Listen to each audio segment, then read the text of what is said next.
Hello viewers, welcome to மைய book. இன்றைய தமிழ் வகுப்புல வாணிதாசன் தொடர்பான செய்திகளை தான் நம்ம டீட்டெயில்டா பார்க்க போறோம்.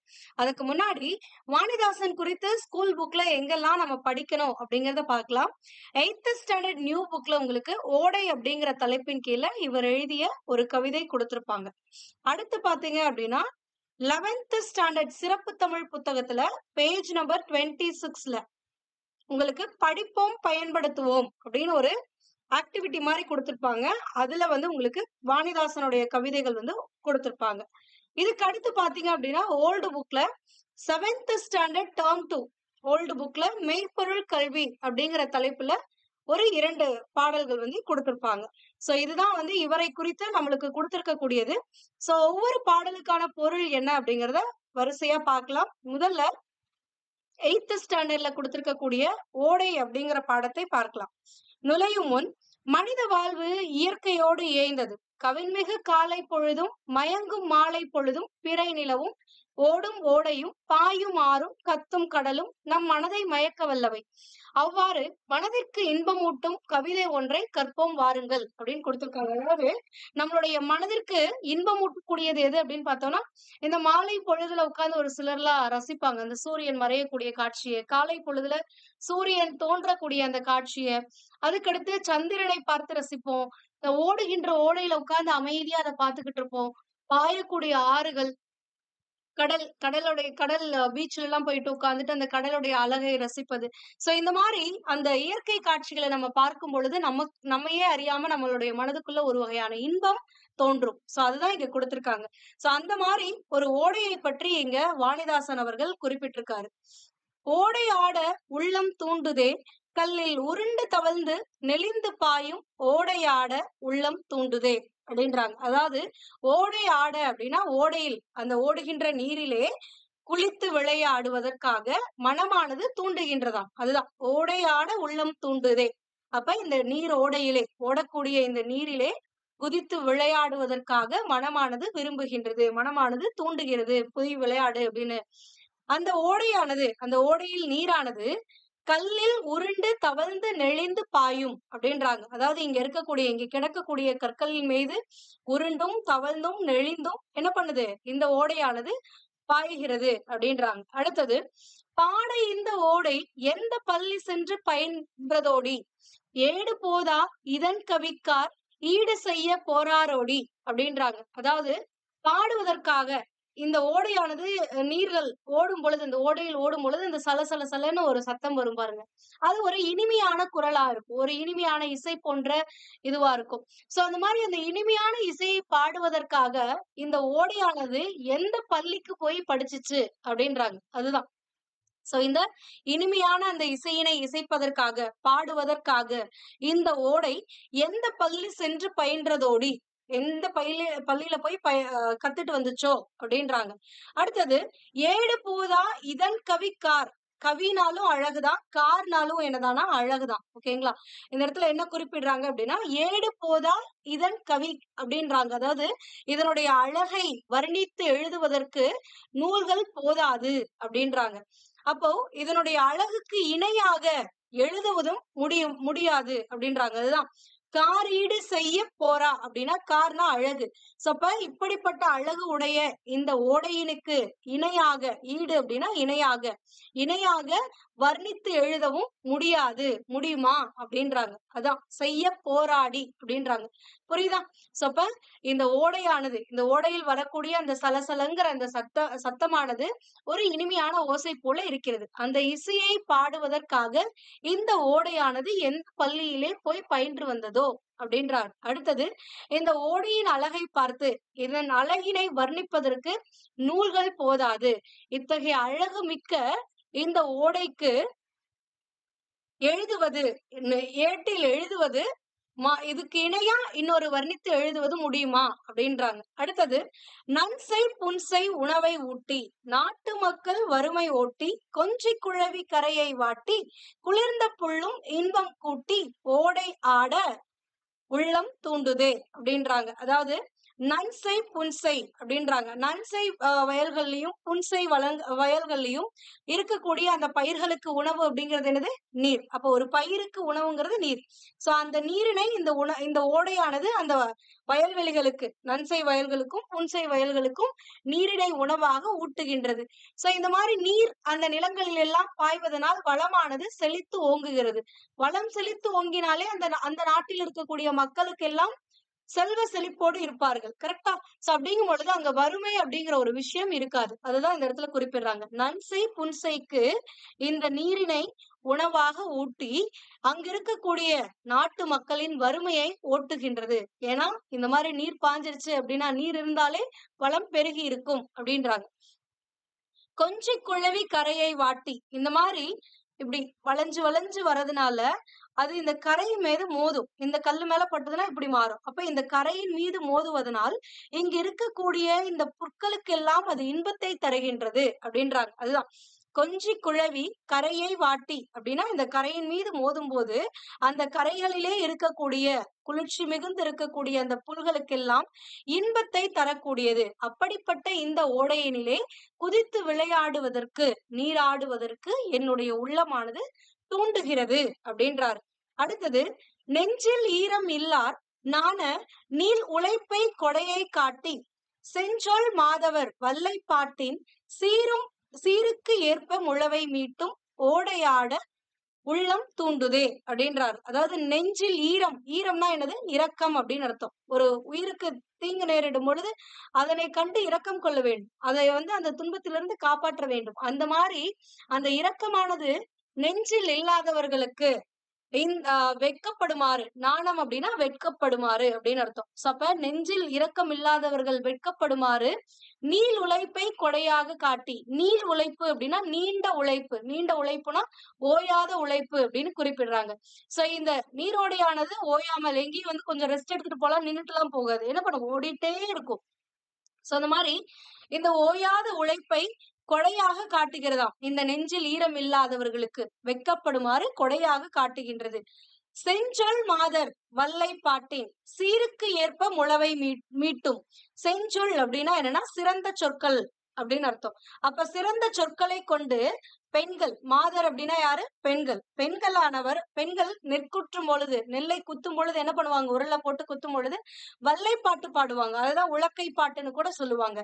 சோ அந்த வல்லை பாட்டு பாடும் பொழுது சிறந்த சொற்களை வைத்து வல்லை பாட்டு பாடுவார்கள் பெண்கள். எப்பொழுது அப்படின்னா இந்த நெல் குற்றும் பொழுது. அந்த சிறப்பிற்கேற்ப, அந்த பாட்டின் சீருக்கு ஏற்ப அப்படின்னா அந்த பாட்டுடைய சிறப்பிற்கு ஏற்ப முழவை மீட்டும். முழவு அப்படிங்கிறது ஒரு வகையான இசைக்கருவி. அதுல எப்படி ஒலி எழுமோ அது மாதிரி இந்த ஓடையானது அவர்களுடைய பாட்டுக்கு இசையை மீட்டும் அப்படின்றாங்க. அதுதான் இந்த முழவை மீட்டும். அப்படிப்பட்ட இந்த ஓடையினிலே குதித்து விளையாட என்னுடைய மனமானது தூண்டுகின்றது அப்படின்னு சொல்லி பாடுறாரு வாணிதாசன். மறுபடியும் பார்க்கலாமா? சோ ஓடையிலே ஆடுவதற்காக, அதாவது குதித்து விளையாடுவதற்காக என்னுடைய மனமானது தூண்டுகின்றது. அந்த ஓடையில் இருக்கக்கூடிய நீரானது அங்கு கிடக்கக்கூடிய கற்களின் மீது தவழ்ந்தும் நெளிந்தும், இப்படி எல்லாம் கல்ல இருந்துச்சுன்னா என்ன பண்ணும்? நெளிந்து நெளிந்து வரும். இந்த மாதிரி நெளிந்தும் உருண்டும் தவழ்ந்தும் நெளிந்தும் பாய்ந்து வருகிறது. இந்த ஓடை எழுப்பக்கூடிய இந்த நீர் சத்தமானது, இந்த சலசலங்கிற சத்தமானது ஒரு வகையான இசையாக இருக்கிறது, இனிமையான இசையாக இருக்கிறது. இப்படிப்பட்ட இந்த இசையினை இசைப்பதற்காக, பாடுவதற்காக இந்த ஓடையானது எந்த பள்ளியில் போய் பயின்று வந்ததோ அப்படின்றாங்க. இப்படிப்பட்ட அழகும் இசையும் நிறைந்திருக்கக்கூடிய இத்தகைய ஓடையின் அழகினை வர்ணித்து எழுதுவதற்கு நூல்கள் பத்தாது அப்படின்றாங்க. அப்படியே எழுதினாலும் நான் எழுதியதற்கு இணையாக இந்த அழகினுக்கு, இப்ப நான் இத இப்படி அழகுபடுத்தி வர்ணித்து எழுதியிருக்கிறேன்னு, இந்த மாதிரி வர்ணித்து எழுதிட முடியுமா? இதற்கு இணையாக அழகு செய்ய முடியுமா இந்த ஓடைக்கு அப்படின்றாங்க. அடுத்தது, இந்த ஓடையில் பாயக்கூடிய அந்த நீரானது, ஓடக்கூடிய அந்த நீரானது நன்செய் வயல்களையும் புன்செய் வயல்களுக்கும் அங்க இருக்கக்கூடிய அந்த பயிர்களுக்கெல்லாம் உணவான அந்த நீரினை ஊட்டி அந்த பயிர்களை செழித்து வளர வைக்கிறது. சோ இந்த மாதிரி அந்த நீரானது அந்த பயிர்களை செழித்து வளர வைப்பதனால் அந்த நாடானது வளமிக்க ஒரு நாடாக இருக்கிறது. வளமிக்க நாடாக இருந்தால் வறுமை என்பது இல்லாமல் இருக்கும். சோ அப்ப அந்த நாட்டில் வசிக்கக்கூடிய மக்களுக்கு வறுமையை ஓட்டக்கூடியதாகவும் இந்த ஓடையானது இருக்கின்றது. அது மட்டுமல்லாமல் இந்த ஓடையில் தண்ணீரானது அங்கே இங்கே இந்த நெளிஞ்சு வரும் பொழுது அந்த கரையை மோதுகின்றது. அந்த கரையிலே இருக்கக்கூடிய குளிர்ந்த புற்களுக்கெல்லாம் இன்பத்தை கொடுக்கின்றது. அது மோது அந்த புல்லுக்கு வந்து ஒரு வகையான இன்பமாம். அததான் குறிப்பிட்டிருக்காங்க. சோ நெஞ்சில் இரக்கம் இல்லாதவர்கள் வெட்கப்படுமாறு தன்னுடைய நீண்ட ஓயாத உழைப்பினை கொடையாக காட்டுகின்றது. அவர்கள் வெட்கப்படணும் அப்படிங்கிறதுக்காக தன்னுடைய ஓயாத உழைப்பை கொடையாக காட்டுகிறது. சிறந்த சொற்களை பெண்கள் பயன்படுத்தி அந்த வள்ளைப்பாட்டு பாடும் பொழுது அந்த சீருக்கு ஏற்ப அந்த பாடலுடைய சீருக்கு ஏற்ப சிறப்பிற்கு ஏற்ப இந்த ஓடையானது முழவை மீட்டுகிறது. அதாவது முழவு அப்படிங்கிறது ஒரு வகையான இசைக்கருவி. அந்த இசைக்கருவினை இசைத்தால் எப்படி இருக்குமோ அப்படிப்பட்ட ஒளியினை இந்த ஓடையானது எழுப்புகின்றது. அப்படிப்பட்ட இந்த ஓடையினிலே ஆடுவதற்காக என்னுடைய மனமானது ஆசைப்படுகிறது அப்படின்றாங்க. இங்க என்ன பொருள் கொடுத்திருக்காங்க அப்படிங்கிறதையும் பார்த்திடலாம். சொல்லும் பொருளும் தூண்டுதல் அப்படின்னா ஆர்வம் கொள்ளுதல் அப்படின்னு அர்த்தம். ஈரம் அப்படின்னா இரக்கம், முழவுனா இசைக்கருவி, நன்சை அப்படின்னா நிறைந்த நீர்வளத்தோடு பயிர்கள் விளையக்கூடிய நிலத்தை தான் வந்து நன்சை அப்படிம்பாங்க. இந்த நெல்லு எல்லாம் வந்து நல்ல தண்ணி இருந்தாதான் வந்து விளையும். சோ இந்த மாதிரி நிறைய நீர்வளம் இருந்தாதான் ஒரு பயிர் விளையும். ஒரு பயிர் விளையறதுக்கு நிறைய நீர் தேவைப்படுது அப்படின்னா அதெல்லாம் நன்சை பயிர்கள்னு சொல்லுவாங்க. இதுவே புன்சை பயிர்கள் அப்படின்னா குறைந்த நீர் இருந்தாலே ஒரு சில பயிர்கள்லாம் விளையும். இந்த சோளம் இதெல்லாம் வந்து குறைந்த நீர் இருந்தா போதும். ஒரு வாட்டி மழை பெஞ்சிட்டா போதும், நல்லா விளைஞ்சு வந்துரும். சோ அந்த மாதிரி குறைந்த நீர் இருந்தாலே விளையக்கூடிய பயிர்களை வந்து புன்சை பயிர்கள்னு சொல்லுவாங்க. அப்படிப்பட்ட நிலங்களை புன்சை நிலங்கள் அப்படின்னு சொல்லக்கூடியது. வல்லைப்பாட்டு அப்படின்னா நெல் குத்தும் போது பாடக்கூடிய பாடல் தான் இந்த வல்லைப்பாட்டு. பயிலுதல், பயில் அப்படின்னா என்னன்னா படித்தல் அப்படின்னு ஒரு பொருள் இருக்கு. நாணம் அப்படின்னா வெட்கம் அப்படின்னு அர்த்தம். செஞ்சொல் அப்படின்னா திருந்திய சொல் இல்லைன்னா சிறந்த சொற்கள் அப்படின்னு அர்த்தம். ஓகேங்களா? சோ இங்க என்ன பொருள் கொடுத்திருக்காங்க அப்படிங்கறத ஜஸ்ட் ஒன்ஸ் ரீட் பண்ணிக்கோங்க. நீரோடையில் நீந்தி விளையாட மனமானது ஆர்வம் கொள்கிறதே. கற்களில் உருண்டும் தவழ்ந்தும் நெளிந்தும் செல்லும் இந்த ஓடையிலே நீந்தி விளையாட மனமானது ஆர்வம் கொள்கிறதே. சலசல என்று ஒலி எழுப்பியபடி ஓடுவதற்கு இந்த ஓடையானது எந்த பள்ளியில் போய் படித்ததோ, நூல்களால் வர்ணித்து சொல்ல முடியாத இதன் அழகுக்கு இணையாக யாரால் எழுத முடியும் கவிதை அப்படின்றாங்க. நன்சை புன்சை நிலங்களுக்கு நீர்வளம் தந்து பயிர்களை செழிக்க செய்கிறது. அவ்வாறு விளைந்த பயிர்கள் மூலம் உணவு தந்து நாட்டின் வறுமையை போக்கிறது. கொஞ்சி மகிழும் அலைகளால் கரையை மோதுகிறது. குளிர்ச்சியை தரக்கூடிய அந்த புற்களுக்கு இன்பம் சேர்க்கிறது. நெஞ்சத்தில் இரக்கம் இல்லாதவர்கள் வெட்கப்படுமாறு இடையராது ஓடி தன் உழைப்பை கொடையாக தருகிறது. சிறந்த சொற்களை பேசும் பெண்கள் பாடும் வல்லைப்பாட்டின் சிறப்புக்கு ஏற்ப முழவை முழக்குவது போல் ஒளி எழுப்புகிறது இந்த ஓடை அப்படின்றாங்க. ஓகேங்களா? இந்த பாடலை இயற்றியவர் யார் அப்படின்னு பாத்தீங்கன்னா அரங்கசாமி அப்படின்னு இயற்பெயர் கொண்டிருக்கக்கூடிய வாணிதாசன் அவர்கள் தான் இயற்றியிருப்பாரு. சோ இவரை வந்து தமிழகத்தின் வேர்ட்ஸ்வொர்த் என அழைக்கப்படுகிற கவிஞர் யார் அப்படின்னு பாத்தீங்கன்னா வாணிதாசன். இது வந்து உங்களுக்கு ப்ரீவியஸ் இயர்ல கேட்கப்பட்ட ஒரு கேள்வி. தமிழகத்தின் வேர்ட்ஸ்வொர்த் என அழைக்கப்படுபவர் புகழப்படுபவர் யார் அப்படின்னு கேட்பாங்க. ஒண்ணு வாணிதாசன் உங்களுடைய ஆப்ஷன்ல இருக்கும், இல்லனா அரங்கசாமின்னு இருக்கும், அதுவும் இல்லனா எத்திராசலு அப்படின்னு இருக்கும். இந்த மூன்றுமே இவரை குறிக்கக்கூடியதான். ஏன்னா இவருடைய இயற்பெயர் என்ன அப்படின்னு பாத்தீங்கன்னா அரங்கசாமி என்கின்ற எத்திராசலு அப்படிங்கறதா இவருடைய இயற்பெயர். இவர் தன்னுடைய பெயரை வந்து வாணிதாசன் அப்படின்னு சொல்லி மாத்தி வச்சிருப்பாரு. இவர் பாரதிதாசனுடைய மாணவர். இந்த பாரதிதாசன் பரம்பரைன்னு சொல்லுவாங்க. அந்த பரம்பரையில வரவங்க எல்லாருமே அந்த தாசன் அப்படின்னு மாத்திக்குவாங்க தன்னுடைய பெயரை. அந்த மாதிரிதான் இவரு வாணிதாசன் மாத்திக்கிட்டாரு. தமிழ், தெலுங்கு, ஆங்கிலம், பிரெஞ்சு ஆகிய மொழிகளில் வல்லவர். என்னென்ன மொழி? தமிழ், தெலுங்கு, ஆங்கிலம், பிரெஞ்சு ஆகிய மொழிகளில் வல்லவர். கவிஞேறு, பாவலர் மணி முதலிய சிறப்பு பெயர்களை பெற்றவர். அதாவது தமிழகத்தின் வேர்ட்ஸ்வொர்த் அப்படிங்கிற ஒரு சிறப்பு பெயர் மட்டும் இல்லாம கவிஞரேறு, பாவலர் மணி அப்படிங்கிற சிறப்பு பெயர்களையும் பெற்றவர். இவருக்கு பிரெஞ்சு அரசு செவாலியர் விருது வழங்கியுள்ளது. இதுவும் ப்ரீவியஸ் இயர்ல கேட்கப்பட்ட கேள்விதான். சோ பிரெஞ்சு அரசு, இவர் எந்த அரசுன்னு கேட்கலாம், இல்லைன்னா யாருக்கு செவாலியர் பட்டம் பிரெஞ்சு அரசு வழங்கியதுன்னு கேட்கலாம் வாணிதாசன் அவர்களுக்கு. இதுவே பிரெஞ்சு அரசு செவாலியர் விருதை யாருக்கு வழங்கியதுன்னு கேட்கலாம். சோ அதனால 2 3 வகையான கொஸ்டின்ஸ் வந்து இந்த ஒரு லைன்ல இருந்தே கேட்பாங்க. அதனால தெளிவா பார்த்துக்கோங்க. தமிழச்சி, கொடிமுல்லை, தொடுவானம், எழிலோவியம், குழந்தை இலக்கியம் என்பன இவரது நூல்களுள் சிலவாகும். பாடப்பகுதியில் இடம்பெற்றிருக்கக்கூடிய ஓடை என்னும் பாடல் இவரது தொடுவானம் என்னும் நூலிலிருந்து எடுக்கப்பட்டிருக்கு. ஓகேங்களா?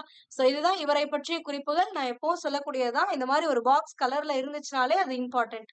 அதுலயும் இந்த மாதிரி ஹைலைட் பண்ணிருக்காங்க, டிஃப்ரெண்ட் கலர்ஸ்ல கொடுத்திருக்காங்க அப்படின்னா அது இன்னும் ரொம்ப இம்பார்ட்டன்ட். அதனால தெளிவா படிங்க. படிக்கும் பொழுது சோ முடிஞ்சா நோட்ஸ் எடுத்து படிங்க. ஏன்னா இப்ப உங்களுக்கு டைம் இருக்கு நோட்ஸ் எடுத்து படிக்கிறதுக்கு. உங்களுக்கு வந்து எக்ஸாம் இன்னும் வரத்துக்கு கிட்டத்தட்ட ஒரு 6 மாதங்கள் இருக்கு. அப்ப 6 மாதங்கள் இருக்கும் பொழுது, அதாவது இப்ப நம்ம போஸ்ட் பண்றது டிசம்பர்ல போஸ்ட் பண்றோம். உங்களுக்கு ஜூனுக்கு அப்புறம் தான் எக்ஸாமே இருக்கு. அப்படிங்கும் பொழுது நீங்க தாராளமா நோட்ஸ் எடுத்து படிக்கலாம். ஓகேங்களா? சோ அதனால நோட்ஸ் எடுத்து படிங்க.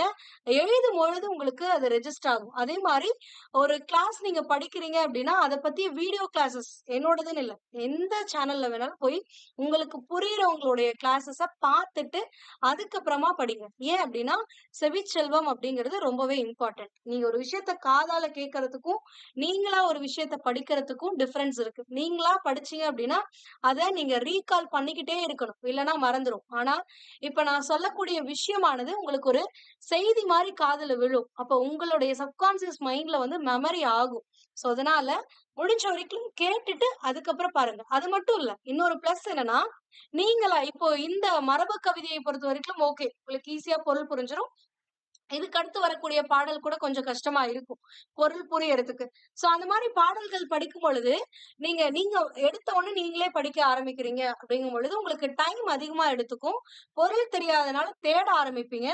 சோ அதனால கொஞ்சம் அதுக்கு நேரம் வந்து அதிக அளவு செலவிடுற மாதிரி இருக்கும். அதுவே வந்து நீங்க இன்னொருத்தங்க எடுக்கக்கூடிய கிளாஸஸ பார்த்துட்டு நீங்க படிக்கிறீங்க அப்படின்னா அவங்க சொல்லும் போதே அதற்கான பொருள் என்ன அப்படிங்கிறது உங்களுக்கு தெளிவா புரிஞ்சிடும். அதுக்கப்புறமா நீங்க என்ன பண்ணலாம், அந்த பாடலை படிக்கும் பொழுது உங்களுக்கு மறுபடியும் அது ரீகால் ஆகும். சோ இததான் சொன்னாங்க, இதற்கான பொருள் இதுதான் சொன்னாங்க அப்படின்னு சொல்லிட்டு. சோ இப்ப வீடியோ பார்க்கும் பொழுது நீங்க படிச்சதுக்கு சமம். நீங்க ஒரு வாட்டி போய் படிக்கும் பொழுது அது ரிவிஷனுக்கு ஈக்குவல் ஆயிடும். சோ அதனால முடிஞ்ச வரைக்கும் எல்லா வகுப்புகளுமே உங்களுக்கு பிடிச்ச ஆசிரியர், அதாவது உங்களுக்கு எந்த ஆசிரியருடைய கிளாஸ் வந்து ரொம்ப ரெஜிஸ்டர் ஆகுதோ, ஈஸியா புரியுதோ அவங்களுடைய கிளாஸ பார்த்துட்டு நீங்க படிக்க ஆரம்பிங்க. ஏன்னா டிஎன்பிஎஸ்சிக்கு படிக்கும் பொழுது சிலபஸ் அப்படிங்கிறது கொஞ்சம்லாம் கிடையாது. இப்ப பேங்கிங் எக்ஸாம் மாதிரி உங்களுக்கு சிலபஸ் வந்து கம்மி கிடையாது. டிஎன்பிஎஸ்சிங்கிறது சிலபஸ் வந்து வாஸ்ட் சிலபஸ். நீங்க நிறைய படிக்கணும். அப்ப நிறைய படிச்சா நிறைய விஷயத்த உங்களுடைய மைண்ட்ல ஞாபகம் வச்சுக்கணும்.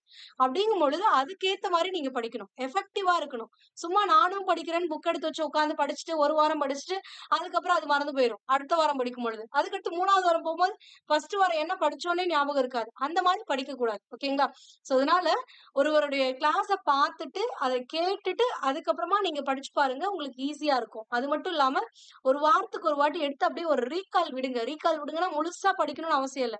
ஜஸ்ட் அந்த பேஜ திருப்புங்க. உங்களுக்கு ஒரு ஐடியா கிடைக்கும். ஓகேங்களா? ஓகே. அடுத்து இந்த 11th ஸ்டாண்டர்ட் சிறப்பு தமிழ் புத்தகத்துல கொடுத்திருக்கக்கூடிய இந்த பாடலுக்கான பொருளை பார்க்கலாம். பேஜ் நம்பர் 26ல கொடுத்திருப்பாங்க. படிப்போம் பயன்படுத்துவோம்ங்கிற தலைப்பின் கீழே. ஓகேங்களா? சோ இங்க கடலிடை எழுகதிர் திங்கட்காட்சி மலையிடை ஒழுகும் அருவி வழங்கும் செங்கன் கருங்குயில் சிறகடிப்பட்டே பொன் உதிர்வது போல் பூக்கள் உதிரும் பூக்கொய் தோகையர் புதர் இடை மயில்கள் கலையாடு கூத்தன் கல்லா கடுவன் முட்பலா தூக்கி முன்வரும் மந்தில் முழவினை ஆர்க்கும் கூத்த முதியவள் மான் பயில் சாரல் மலைவழி தாண்டி ஊனுக்காக ஒவ்வொரு நாளும் பழுமரம் தேடும் பறவையைப் போல கண்டதும் கேட்டதும் கற்றதும் எண்ணி மண்டிய இருள் சூழ் மலர்த்தலை உலகில் எண்ணி எண்ணி இரவும் பகலும் செஞ்சொல் ஓமை சீர்தலை குட்டி பாப்புனைந்தளிக்கும் பைந்தமிழ் புலவர் அப்படின்றாங்க. அதாவது ஒரு புலவன் வந்து எப்படியெல்லாம் ஒரு பாட்டுக்கான இப்போ நம்மளையே சொல்லுவோம். இப்ப யூடியூப்ல நிறைய பேர் வீடியோ வந்து போஸ்ட் பண்றாங்க. சோ அப்ப அந்த கண்டென்ட் அப்படிங்கிற ஒரு விஷயம் வேணும்ல. ஒரு கண்டென்ட் கிடைச்சா அதை வச்சு ஒரு வீடியோ மேக் பண்ணிடலாம். சோ அப்ப ஒரு வீடியோ மேக் பண்றதுக்கு ஒரு கண்டென்ட் வேணும். அந்த மாதிரி ஒரு பாட்டை எழுதுவதற்கும் ஒரு கருப்பொருள் வேணும்ல. சோ அந்த மாதிரியான கருப்பொருள் அவங்க எங்க இருந்தெல்லாம் எடுக்கிறாங்கன்னா இந்த இயற்கையில இருந்துதான் எடுக்கிறாங்க. ஒண்ணு நீதியை கூறக்கூடியதாக இருக்கும். அதுலயும் இயற்கையை ஊமைப்படுத்தி எழுதுவாங்க. சோ அப்ப சிறந்த சொற்களை தேடணும். அது மட்டும் இல்லாம இங்க இருக்கக்கூடிய இயற்கை காட்சிகள்ல இருந்துதான் அவங்களுடைய கருப்பொருளை வந்து எடுப்பாங்க. இந்த மாதிரி அவங்க காணக்கூடியது, கண்ணால பார்க்கக்கூடியது, இல்லன்னா பிறர் சொல்லி கேட்கக்கூடியது, இல்லன்னா அவங்களா வந்து புரிஞ்சுக்கிட்டது, கத்துக்கிட்டது, இதெல்லாம் வச்சுதான் ஒரு பாடலையே அவங்க வந்து இயற்றுறாங்க. இப்ப அவங்க ஒரு வாழ்க்கை பாடத்த அனுபவிச்சிருப்பாங்க. அந்த வாழ்க்கை பாடத்த ஒரு கவிதை வடிவிலயோ, ஒரு இலக்கிய வடிவிலயோ நம்மளுக்கு குடுப்பாங்க. அப்படி குடுக்கும் பொழுது அது ஒரு நீதி நூலா மாறிடும். இப்படியெல்லாம் நாங்க கஷ்டப்பட்டோம். நீ இப்படியெல்லாம் கஷ்டப்பட்றாத அப்படின்னு உங்களுக்கு ஒரு அறத்தை கூறுவதாக இருக்கும். சோ அப்ப அவங்களுடைய அனுபவம், அவங்க கற்றது, இல்லது அவங்க கண்டது, அவங்க கேட்டது, இதையெல்லாம் பாடுபொருளாக கொண்டு தான் ஒரு கவிதை, ஒரு இலக்கியத்தை படைப்பார்கள் கவிஞர்கள். அததான் இங்க குடுத்திருக்காங்க. சோ அப்ப என்னென்ன இயற்கை காட்சிகள பார்த்து ஒரு புலவன் வந்து கவிதை தொடுக்கிறான் அப்படிங்கறத குடுத்திருக்காங்க. கடலிடை எழுகதிர் திங்கட்காட்சி. திங்கள் அப்படின்னா என்னன்னா நிலவு. நிலாவதான் வந்து திங்கள், சந்திரன் அப்படின்னுலாம் சொல்லுவாங்க. சோ அப்ப கடலிடை எழுகதிர் அப்படின்றாங்க. நிலவானது அந்த ஈவினிங் டைம் பௌர்ணமி அப்பல்லாம் பாத்தீங்கன்னா, கடல்ல வந்து அதாவது பீச் சைடு வந்து நல்ல வியூ கிடைக்கும் அப்படின்னு சொல்லி பாப்பாங்க. சோ அப்ப என்ன அப்படின்னா, அந்த கடல்ல இருந்து அந்த நிலா எந்திரிக்கிற மாரி இருக்கும். அதுதான். கடலின் இடையிலிருந்து எழுமாறு தோன்றக்கூடியதுதான். நல்ல ஒளி வீசக்கூடிய கதிர் அப்படின்னா, நல்ல ஒளி வீசக்கூடிய அந்த நிலவோடைய காட்சி. மலையிடை ஒழுகும் அருவி வழங்கும் அப்படின்றாங்க. சோ மலை மேல இருந்து தானே என்ன பண்ணும்? அருவியானது வழிந்து வரும். கரெக்ட்டா?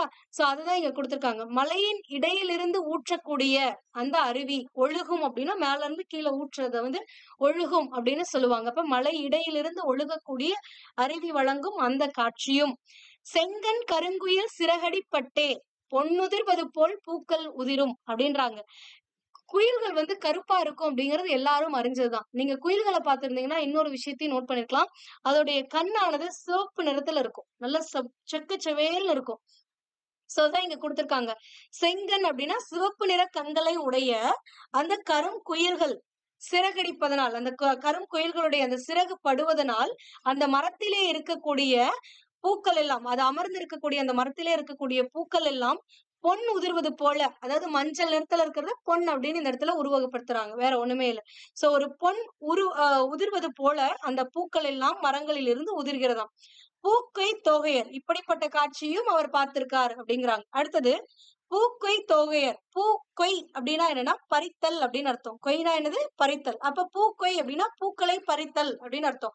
தோகையர் அப்படிங்கிறது என்னன்னா மயில் போன்ற அழகுடைய, மயில் போன்ற தோகை உடையது மயில். சோ அப்படி தோகை உடைய மயில் போன்ற அழகை உடைய பெண்கள் அப்படின்னு சொல்லி இந்த இடத்துல பெண்களை காட்டுறாங்க. ஓகேங்களா? சோ அப்ப பூக்களை பறிக்கக்கூடிய அழகான பெண்களும், மயில் போன்ற பெண்களுடைய காட்சியும், புதரிடை மயில்கள், புதர்களுக்கு இடையிலே இருக்கக்கூடிய அந்த அழகான மயில்களின் காட்சியும், கலையாடு கூத்தன் அப்படின்றாங்க. கலையாடு, கலை அப்படின்னா என்னன்னா மூங்கில் அப்படின்னு அர்த்தம். கலையாடுதல் அப்படின்னா இப்படி 2 மூங்கில் கொம்ப ஊனிட்டு இங்க ஒரு கயிறு கட்டிட்டு அந்த கயிறு மேல நடப்பாங்க. சோ அதுதான் வந்து கலை ஆடு கூத்தன். சோ இவங்க ஒரு வகையான கலையை வந்து நம்மளுக்கு காட்டுறாங்க. சோ ஒரு கலையை காட்டுவதை நம்ம என்னன்னு சொல்லுவோம்? கூத்து அப்படின்னு சொல்லுவோம். சோ அப்ப இந்த மூங்கில் கலைகளின் மீது கயிறை கட்டிக்கொண்டு ஒருவன் ஆடக்கூடிய அந்த கூத்து தான் வந்து கலையாடு கூத்து. இது மேல நடந்து போறதுதான் வந்து இந்த இடத்துல கலையாடு கூத்தன். அப்படி கலையை ஆடக்கூடிய அந்த மேல நடக்கக்கூடிய அவன் பேர் தான் வந்து கூத்தன் அப்படின்னு குறிப்பிடுறாங்க. அப்ப கலையின் மீது நடக்கக்கூடிய அந்த கூத்தன். கல்லா கடுவன் அப்படின்றாங்க. கடுவன் அப்படின்னா என்னன்னா ஆண் குரங்கு அப்படின்னு அர்த்தம். கல்லா அப்படின்னா இரு பொருள் இருக்கு. ஒரு பொருள் எல்லாரும் அறிஞ்சது. கல் அப்படின்னா படித்தல் அப்படின்னு அர்த்தம். அப்ப கல்லா அப்படின்னா படிக்காதவர்கள், கற்காதவர்கள் அப்படின்னு ஒரு பொருள் இருக்கு. அது மட்டும் இல்லாம தாக்குதல் அப்படிங்கிற இன்னொரு பொருளும் இந்த கல்லா அப்படிங்கிறதுக்கு இருக்கு. சோ அப்ப தாக்கக்கூடிய ஆண் குரங்கும் அப்படின்னு அர்த்தம். சப்ப தாக்கக்கூடிய ஆண் குரங்கும், முட்பலா தூக்கி முன்வரும் மந்தியும் அப்படின்றாங்க. முட்பலா அப்படின்னா பலாப்பழம் எப்படி இருக்கும்? மேல முள்ளு முள்ளா இருக்குமா? சோ அந்த மாதிரி முட்களால் நிறைந்திருக்கக்கூடிய அந்த பலாப்பழத்தை சாப்பிடுவதற்காக அந்த குரங்கானது என்ன பண்ணும்? எடுத்துட்டு வரும். சோ அந்த முட்பலாவை தூக்கி கொண்டு வரக்கூடிய மந்தினா பெண் குரங்கும், முழவினை ஆர்க்கும் கூத்த மகள், கூத்த முதியவள் அப்படின்றாங்க. இந்த மாதிரி இவங்க கலையாடும் பொழுது கீழே என்ன பண்ணுவாங்கன்னா ஒரு பெண் நின்னுட்டு, ஒரு பெண்ணோ ஒரு ஆணோ நின்னுக்கிட்டு அந்த முழவினை வந்து ஆர்ப்பாங்க. சோ அந்த முழவுங்கிற கருவியை இசைப்பார்கள். சோ அதுதான் அந்த இசைக்கருவியை இசைப்பார்கள். அதுதான் இந்த இடத்துல கொடுத்திருக்காங்க. இந்த கூத்துக்கு முழவினை இசைக்கக்கூடிய அந்த முதிய பெண்ணும் அவளுடைய காட்சியும், மான் பயில் சாரல் மலைவழி தாண்டி அப்படின்றாங்க. பயில் அப்படின்னா கற்பது அப்படிங்கிறது, பயிலுவது அப்படின்ற ஒரு பொருளும் இருக்கு. செறிந்த அப்படிங்கிற ஒரு பொருளும் இருக்கு. அதாவது நிறைந்திருக்கக்கூடியது அப்படின்னும் ஒரு பொருள் இருக்கு. அப்ப மான் நிறைந்திருக்கக்கூடிய சாரல் அப்படின்னா மழைத்துளிகளையும் வந்து சாரல்னு சொல்லுவாங்க. அதாவது சாரல் தூறுதுன்னு சொல்லுவோம்ல, மெதுவா மழை பெஞ்சுச்சு அப்படின்னா அது சாரல்ம்போம். சோ அது மட்டும் இல்லாம மலை சரிவு இருக்குல்ல, இப்படி ஒரு மலைப்பகுதி இருக்குன்னா அந்த சரிவு மலைப்பகுதி இருக்குல்ல, இந்த பக்கத்தினை வந்து சாரல் அப்படின்னு சொல்லுவாங்க. ஓகேங்களா? அப்போ இந்த மலை சரிவுகளிலே மான்களானது என்ன என்ன பண்ணிட்டு இருக்கு அப்படின்னா நிறைந்திருக்கிறது அப்படின்றாங்க. சோ இந்த மலைப்பகுதிகளிலே மலைச்சரிவு பகுதிகளிலே மான்களானது நிறைந்திருக்கக்கூடியது. இப்படி பல காட்சிகள் நிறைந்திருக்கக்கூடிய இந்த மலைப்பகுதிகளில் இருக்கக்கூடிய ஒரு மலை வழியை தாண்டி ஒரு வழிப்பாதை இருக்கிறது. அந்த மலை வழிப்பாதையை தாண்டி ஊனுக்காக ஒவ்வொரு நாளும் பழுமரம் தேடும் பறவை போல அப்படின்றாங்க. ஊன் அப்படின்னா உணவு. சோ அப்ப அந்த உணவுக்காக ஒவ்வொரு நாளும் பறவையானது என்ன பண்ணுதுன்னா எந்த மரத்துல பழமானது பழுத்திருக்கு அப்படின்னு சொல்லி தேடி போகுமா. அதுதான் ஒவ்வொரு நாளும் ஊனுக்காக பழுமரம் பழுத்த மரங்கள் பழங்கள் பழுத்திருக்கக்கூடிய அந்த மரங்களை தேடும் பறவை போல ஒரு புலவனும் இந்த மாதிரியான காட்சிகளை தேடுவானாம். கண்டதையும் கேட்டதையும் கற்றதையும் எண்ணி மண்டி இருள் சூழ் மலர்த்தலை உலகில் அப்படின்றாங்க. இருள் சூழ்ந்திருக்கக்கூடிய மண்டி அப்படின்னா அதிக அளவு அப்படின்னு அர்த்தம். அதிகமா இருள் சூழ்ந்திருக்கக்கூடிய நல்ல கருகும்னு இருள் சூழ்ந்திருக்கக்கூடிய இந்த மலர்த்தலை உலகம் அப்படின்னா மலர்த்தலை அப்படின்னா பரந்த நிலத்தை உடைய அப்படின்னு அர்த்தம். சோ பரந்த நிலத்தை உடைய இந்த உலகில் எண்ணி எண்ணி இரவும் பகலும் செஞ்சொல் ஓமை சீர்தலை கூட்டி, செஞ்சொல் அப்படின்னா சிறந்த சொற்களையும் ஓமையும் சீர்தலை ஆகிய அந்த யாப் இலக்கணங்களையும் கூட்டி புனைந்தளிக்கும் அப்படின்றாங்க. அப்படின்னா பாடல். சோ பாடலை புனையக்கூடியவர்கள், அதாவது பாடலை இயற்றக்கூடிய பைந்தமிழ் புலவர் அப்படின்றாங்க. பைந்தமிழ் புலவரே அப்படின்றாங்க. புரிஞ்சுதா?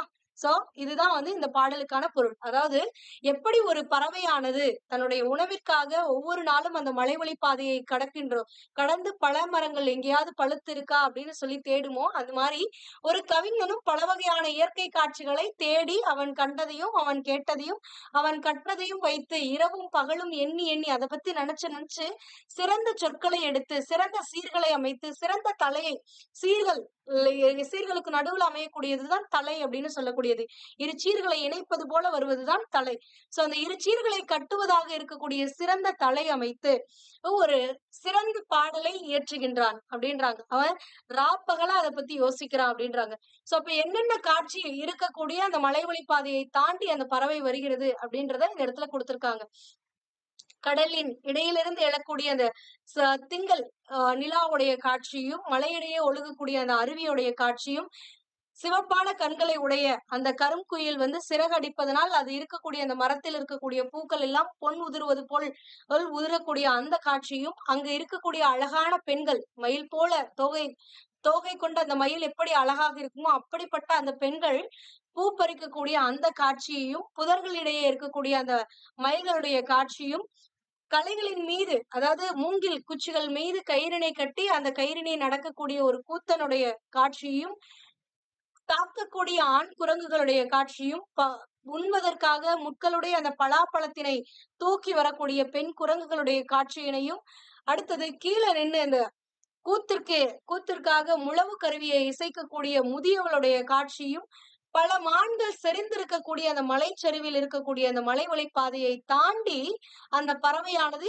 தினமும் உணவுக்காக பழுத்த மரங்களை தேடி தேடி அலைகின்றது. அதுபோலத்தான் இந்த புலவனும் பல காட்சிகளை தேடி தேடி தான் கண்டதையும் கேட்டதையும் கற்றதையும் எண்ணி எண்ணி இந்த இருள் சூழ்ந்து இருக்கக்கூடிய இந்த பரந்த உலகத்தில் ஒவ்வொரு நாளும் இரவும் பகலும் சிறந்த சொற்களையும் ஓமையையும் சீரையும் தலையையும் கூட்டி ஒரு அழகான பாடலை நமக்காக இயற்றுகின்றான் அந்த பைந்தமிழ் புலவன் அப்படின்னு சொல்லி கொடுத்திருக்காங்க. புரிஞ்சுதா?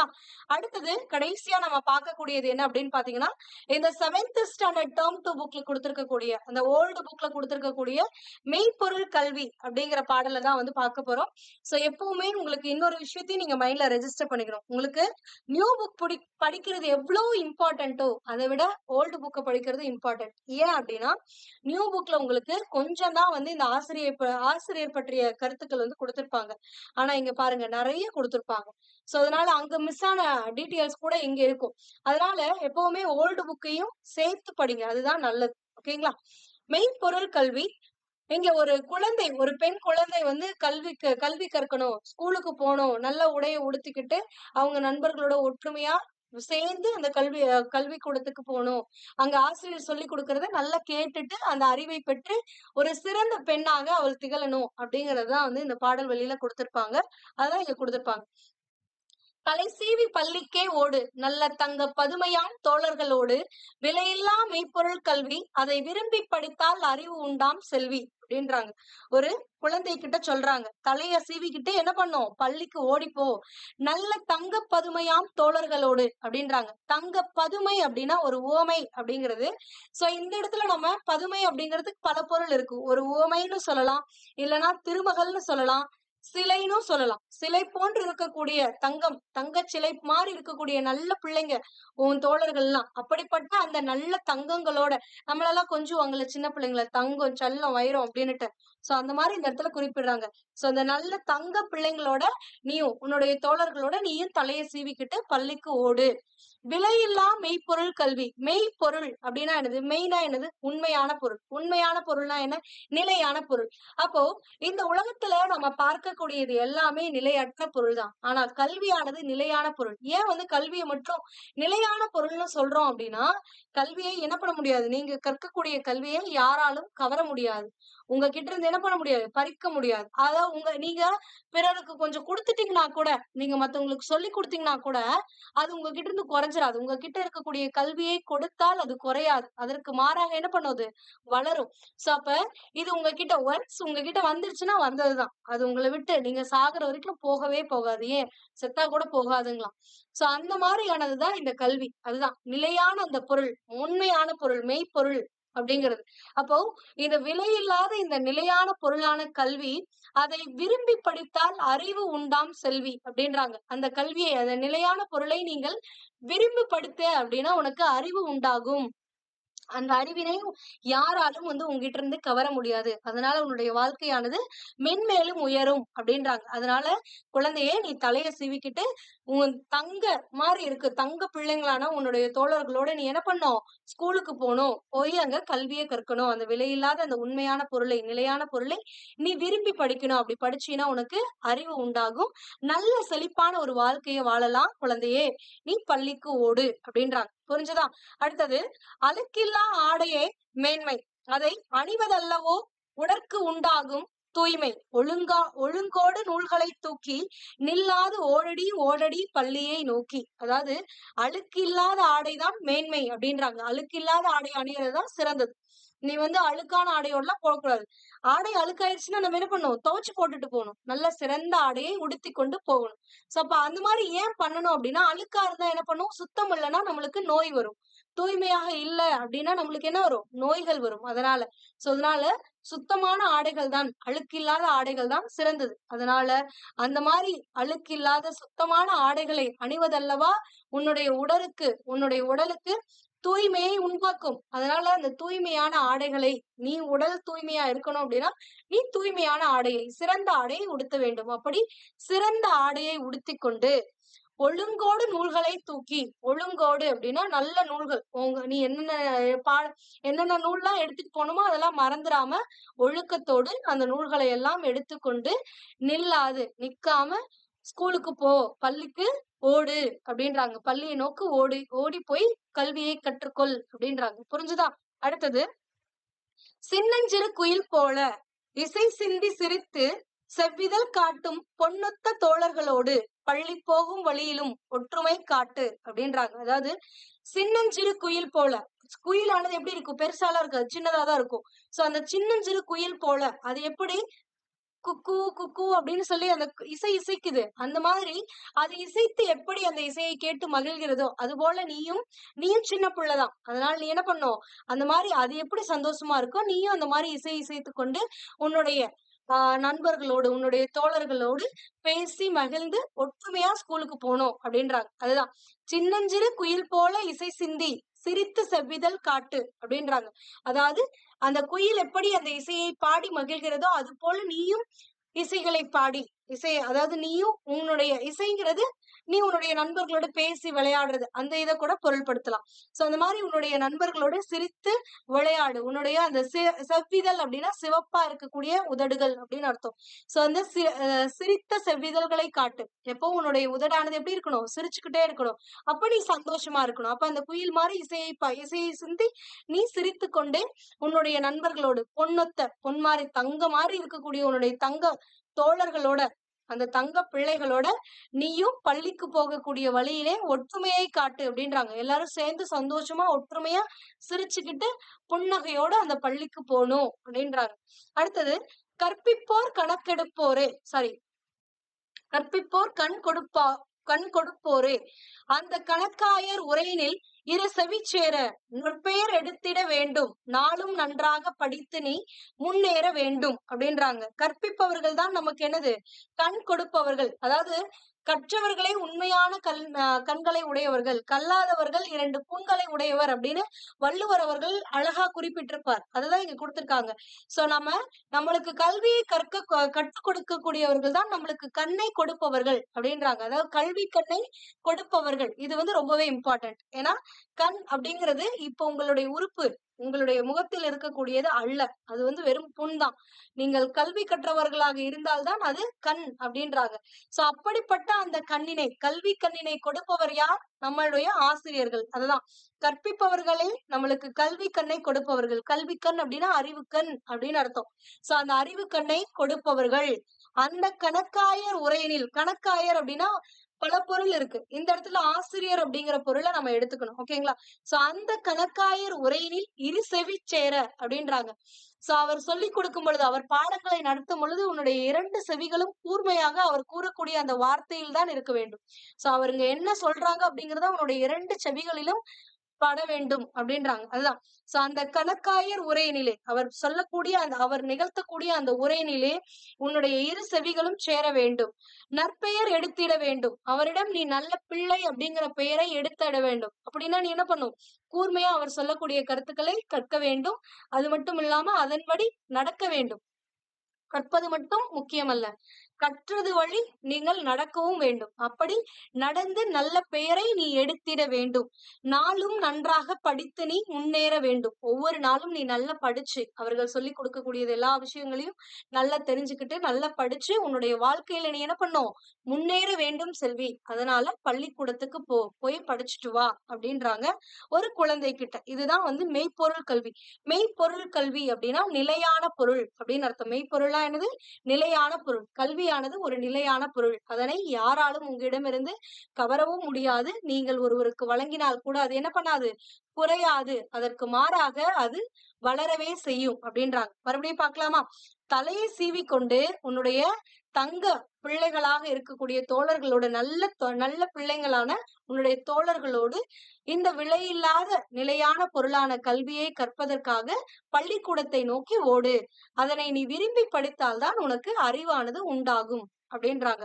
அப்படி நீ பள்ளிக்கூடத்திற்கு போகும் பொழுது அழுக்கில்லாத ஆடைகளை அணிந்து கொண்டு போ. ஏன்னா அழுக்கில்லாத ஆடைகள் தான் சிறந்தது. அழுக்கில்லாத ஆடைகள் தான் உன்னுடைய உடம்பிற்கு தூய்மையை தரக்கூடியது. அதனால் அழுக்கல்லாத அந்த ஆடைகளை அணிந்து கொண்டு எல்லா நூல்களையும் என்னென்ன புத்தகங்கள்லாம் எடுக்கணுமோ அதெல்லாம் ஒழுக்கமாக எடுத்துக்கொண்டு அந்த பள்ளியை நோக்கி நிக்காம ஓடி போய் படிச்சுட்டு வா.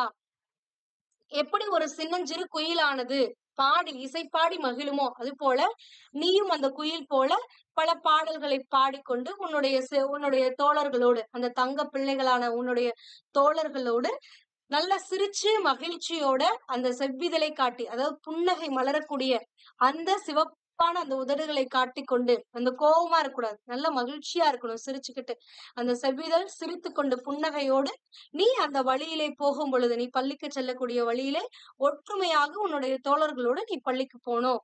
அங்க போய் அந்த கல்வி கற்றுக் கொடுக்கக்கூடிய அந்த ஆசிரியர் தான் நம்மளுக்கு கல்வி கண்ணை அறிவு கண்ணை தரக்கூடியவர். அப்படிப்பட்ட அவர் சொல்லக்கூடிய அந்த உரையினிலே உன்னுடைய 2 செவிகளையும் கூர்ந்து கேட்டு நல்ல பெயரை எடுத்திட வேண்டும். சோ நீ டெய்லி நல்லா படிச்சு அப்படின்னா வாழ்க்கையில முன்னேற முடியும். சோ அதனால கல்வியை கற்றுக்கொள் குழந்தையே அப்படின்னு சொல்லி வாணிதாசன் அவர்கள் குறிப்பிடுகிறார்கள். இங்க ஸ்கூல் புக்ல குடுத்திருக்கிற ஒரு பொருளையும் ஜஸ்ட் ஒரு வாட்டி ரீட் பண்ணிக்கோங்க. மகளே, குளித்து, தலை சீவி, நல்ல துணிகளை அணிந்து கொண்டு, பாட நூல்களை ஏந்திக் கொண்டு, அழகுமிகு தங்கமாரி இருக்கக்கூடிய உன்னுடைய தோழிகளோட பள்ளிக்கு விரைந்து செல்வாயாக. பள்ளி செல்லும்போது உன் நண்பர்களோடு ஒற்றுமையாக சிரித்து பழகி மகிழ்வாயாக. உன் வாழ்க்கைக்கு கல்வி தரும் ஆசிரியர்தான் ஆசிரியர் தம் சொற்கேட்டு நடப்பாயாக. உற்ற துணையாகவும் உறுதுணையாகவும் விளங்குவது கல்வியே. அதுவே என்றும் உன்னோடு நிலைத்திருக்கும். அப்படிப்பட்ட அந்த கல்வியினை கற்று வாழ்க்கையில் முன்னேறி புகழ் பெறுவாயாக அப்படின்றாங்க. ஓகேங்களா? சோ இப்ப மெய்ப்பொருள்னா நிலையான பொருள். கணக்காயர்னா யாரு? ஆசிரியர். இங்க வாணிதாசன் பற்றிய குறிப்புகள் எக்ஸ்ட்ரா கொடுத்திருப்பாங்க. அது என்ன அப்படிங்கறதையும் பார்க்கலாம். இயற்பெயர் எத்திராசலு என்கின்ற அரங்கசாமி. இது முன்னாடியே படிச்சதுதான். இவருடைய பெயர் வாணிதாசன். இவர் பிறந்த ஊரை இங்கதான் மென்ஷன் பண்றாங்க. புதுவை அடுத்து இருக்கக்கூடிய வில்லியனூர்ல பிறந்திருக்காரு. இவருடைய பெற்றோர் யார் அப்படின்னு பாத்தீங்கன்னா திருக்காமு துளசி அம்மாள். பெற்றோரும் ரொம்ப முக்கியம்தான். ஏன்னா ஒரு சில நேரங்கள்ல ஆசிரியர்களை கொடுத்து அவர்களுடைய பெற்றோரோட பொருத்த சொல்லிடுவாங்க. அதனால இதையும் சேர்த்து படிச்சுக்கோங்க. இவருடைய பெற்றோர் அரங்க திருக்காமு மற்றும் துளசி அம்மாள் அவர்கள். இவருடைய சிறப்பு பெயர் என்ன அப்படின்னு பாத்தீங்கன்னா கவிஞரேறு, அடுத்தது பாவலர் மணி அப்படிங்கிற பட்டங்களை பெற்றிருக்காரு. அது மட்டும் இல்லாம தமிழகத்துடைய வேர்ட்ஸ்வர்த் அப்படின்னு புகழப்படுறாரு. இவரை தமிழ் உலகமானது புகழும். ருஷ்யம், ஆங்கிலம் முதலிய மொழிகளில் இவர் தம் பாடல்கள் மொழிபெயர்க்கப்பட்டுள்ளது. இவருடைய பாடல்கள் எல்லாம் ரஷ்ய மொழியிலையும் ஆங்கில மொழிகள்லயும் மொழிபெயர்த்திருக்காங்களாம். அது மட்டும் இல்லாம இவர் என்னென்ன மொழிகள்ல புலமை பெற்றிருக்காரு அப்படிங்கறத கூட நம்ம முன்னாடி பார்த்தோம். என்னென்ன மொழிகள்? தமிழ், தெலுங்கு, தமிழ் எங்க கொடுத்திருக்காங்க? தமிழ், தெலுங்கு, ஆங்கிலம், பிரெஞ்சு இந்த மொழிகள் எல்லாம் இவர் என்ன பண்ணிருக்காரு? நல்ல புலமை பெற்றிருக்காரு. ஆனா இவருடைய நூல்களையும் ஆங்கிலத்திலையும் ரஷ்ய மொழியிலையும், அதான் உருஷிய அப்படின்பாங்க. சோ அந்த மொழிகளிலும் என்ன பண்ணிருக்காங்க? மொழிபெயர்ப்பு செய்யப்பட்டிருக்கு அப்படின்றாங்க. இவருடைய காலம் அப்படின்னு பாத்தீங்கன்னா 22 ஜூலை 1915 பிறந்து 7 ஆகஸ்ட் 1974 இறந்திருக்காரு. நூற்குறிப்பு, அதாவது இப்ப நம்ம படிச்சோம்ல இந்த பாடம் அப்படிங்கிறது கவிஞர் வாணிதாசன் தமிழ் உலகிற்கு புனைந்தளித்துள்ள குழந்தை இலக்கியம் என்னும் பாடல் தொகுப்பிலிருந்து மெய்ப்பொருள் கல்வி என்னும் தலைப்பின் கீழே இடம்பெற்றுள்ள பாடல் பகுதியாகும். ஏன்னா ஒரு குழந்தைக்கு சொல்லுவதாக இந்த பாடல் அமைந்திருக்கிறது. அப்ப மெய்ப்பொருள் கல்வி அப்படிங்கிற தலைப்பானது குழந்தை இலக்கியத்துக்கு கீழே வரும் அப்படிங்கறத ஞாபகம் வச்சுக்கோங்க. இப்ப நான் உங்ககிட்ட ஒரு கொஸ்டின் கேட்கிறேன். இதை நீங்க தேடி இதற்கான பதில கமெண்ட் பண்ணுங்க. என்ன அப்படின்னா குழந்தை இலக்கியம் ஏற்றிருக்காரு, அதனால இவருக்கு ஒரு சிறப்பு பெயருமே கொடுத்திருப்பாங்க. அந்த பெயர் என்ன? இங்க இருக்கக்கூடிய பெயர் கிடையாது. இது இல்லாம இவர் குழந்தை இலக்கியம் அப்படிங்கிற ஒரு நூலை ஏற்றதுனால இவருக்கு ஒரு பெயர், சிறப்பு பெயர் வழங்கப்பட்டிருக்கு. இவரை வேற ஒரு பெயரை வைத்தும் அழைப்பார்கள். அந்த பெயர் என்ன அப்படிங்கறத நீங்க தேடி கண்டுபிடிச்சு கமெண்ட் பண்ணுங்க. ஓகேங்களா? சோ இந்த வகுப்பு உங்களுக்கு எளிதா புரிஞ்சிருக்கும் அப்படிங்கறத நான் நம்புறேன். உங்களுக்கும் அப்படி தோணுச்சு, இந்த வகுப்பானது யூஸ்ஃபுல்லா இருந்துச்சு அப்படின்னு நினைச்சீங்கன்னா உங்களோட சேர்ந்து படிக்கக்கூடிய அல்லது உங்களுக்கு தெரிந்த டிஎன்பிஎஸ்சிக்கு ப்ரிப்பேர் பண்ணிட்டு இருக்கக்கூடிய மாணவர்களுக்கும் இதை பகிருங்கள், அவர்களும் பயனடையட்டும். சோ இன்றைய வகுப்புல நம்ம வாணிதாசன் குறித்து பார்த்தோம். நேற்றைய வகுப்புல, அதாவது இதற்கு முன்னாடி இருக்கக்கூடிய ப்ரீவியஸ் கிளாஸ்ல நம்ம முடியரசன் பத்தி பார்த்திருக்கோம். இந்த மாதிரி நம்மளுக்கு டிஎன்பிஎஸ்சி சிலபஸ்ல தமிழ் பாட பகுதியில கொடுத்திருக்கக்கூடிய பகுதி ஆ மற்றும் பகுதி இ, இந்த இரு பகுதிகளுக்குமே வீடியோ கிளாஸஸ் நம்மளுடைய சேனல் அவைலபிளா இருக்கும். இலக்கியத்துக்கு ஆல்ரெடி போஸ்ட் பண்ணியாச்சு. உங்களுக்கு இலக்கியத்துல ஒவ்வொரு பாடல்களுக்கும், பாடல்கள்ல இருக்கக்கூடிய வரிகள்ல இருக்கக்கூடிய ஒவ்வொரு வார்த்தைக்குமான பொருளையும் கொடுத்து ஒரு விரிவான விளக்கம் இருக்கும். அதாவது ஸ்கூல் புக்ல இருக்கக்கூடிய பாடலை படிச்சுட்டு அதுக்கு கீழே இருக்கக்கூடிய பொருளை ரீட் பண்ற மாதிரி இருக்காது. சோ ஒவ்வொரு வார்த்தைக்கான பொருள் என்ன, அப்ப அந்த பொருளை வைத்து நீங்களே அந்த பாடலை புரிந்து கொள்ளலாம். சோ அந்த மாதிரி ஒரு டீடைல்டு எக்ஸ்பிளனேஷன் கொடுத்திருப்போம் பகுதி ஆக்கு. அது மட்டும் இல்லாம இப்ப பகுதி இ பார்த்துட்டு இருக்கோம். சோ இந்த 2 பகுதிகளுமே டிஎன்பிஎஸ்சி எக்ஸாம்ல ரொம்பவே இம்பார்ட்டன்ட் ஆனது. சோ இந்த வீடியோ கிளாஸஸ் நம்மளுடைய சேனல்ல பொதுத்தமிழ் பகுதி ஆ, பொதுத்தமிழ் பகுதி ஈங்கிற பிளேலிஸ்ட்ல இருக்கும். செக் பண்ணிக்கோங்க, பயன்பெறுங்கள். For more videos, stay tuned with BA Book. Thank you.